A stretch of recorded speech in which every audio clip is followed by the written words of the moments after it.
स्वागत है दोस्तों हमारे YouTube चैनल नारी संवेदना मृदुला सिन्हा के उपन्यासों के संदर्भ में लेखिका डॉक्टर रमा पद्मजा वेदुला। पुस्तक का 5वां अध्याय है मृदुला सिन्हा का उपन्यास साहित्य। सीता पुनी बोली। प्रस्तावना। आधुनिक हिंदी साहित्य परंपरा में उपन्यास एक महत्वपूर्ण एवं लोकप्रिय विधा है। हिंदी के में उपन्यास लेखन की परंपरा नूतन है। आज के ढंग के उपन्यास ना तो संस्कृत में लिखे गए ना ही प्राकृत या अपभ्रंश में। आज का उपन्यास शिल्प बंगला से हिंदी में आया है। सर्वप्रथम मौलिक उपन्यास परीक्षा गुरु लाला श्रीनिवास दास ने लिखा था। भारतेंदु युग में विभिन्न तिलस्मी और अय्यारी ऐतिहासिक सामाजिक उपन्यास लिखे गए। दूसरे चरण में प्रेमचंद का आगमन हुआ। 1950 के बाद उपन्यास का विषय देश का अंचल बना। हिंदी उपन्यास के विकास के अगले चरण में महानगरीय कस्बाई तरु की अछूती संवेदनाओं को स्वर दिया गया। उपन्यास विधा को अधिक समृद्ध बनाने का कार्य महिला लेखिकाओं ने किया। 1950 के बाद ही महिला उपन्यासकारों का एक वर्ग सामने आया।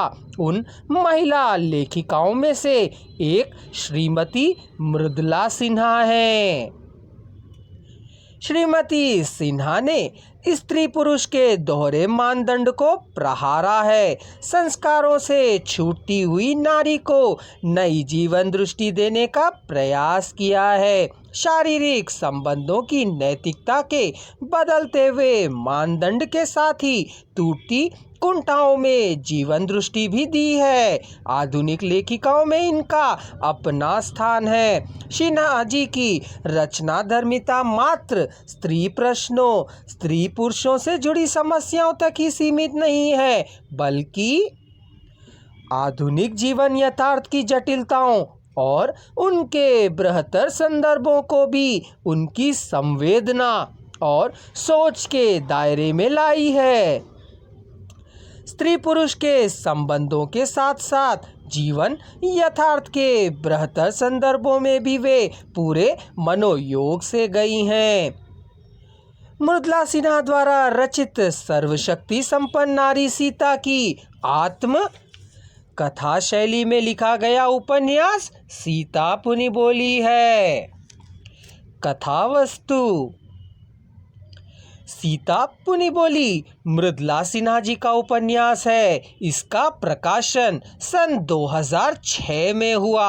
आत्म कथात्मक शैली में लिखा यह उपन्यास हिंदी उपन्यासों में एक नया मोड़ है। मार्गशीर्ष पंचमी शुक्ल सीताराम विवाह पर अयोध्या से चली बारात से सम्मिलित होकर जनकपुर पहुंचकर वहीं से इस रचना का शुभारंभ किया गया और जिस दिन यह रचना मृदुला जी ने समाप्त की, सुयोग से उन्हें नेपाल स्थित वाल्मीकि आश्रम जाने का अवसर प्राप्त हुआ।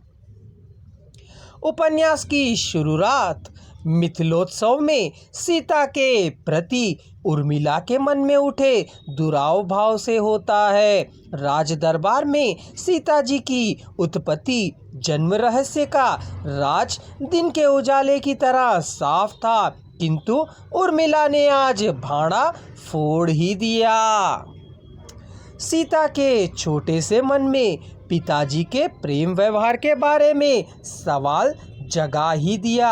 दोनों की शर्त लगी थी कि जनक महाराज सीता को या उर्मिला को ज्यादा प्रेम करते हैं। सीता ने इस सवाल का उत्तर जानना ही चाहा। दरबार में ऐसी स्थिति उत्पन्न कर दी गई कि सारे दरबारी गण, मंत्रीगण वहां सम्मिलित हुए। तर्क वितर्क करने पर अंत में किसी ने कहा कि आपके नाम में मिथिलापति ही बिटिया रानी का नाम छिपा है, इससे ज्यादा और क्या सबूत दिया जा सकता है।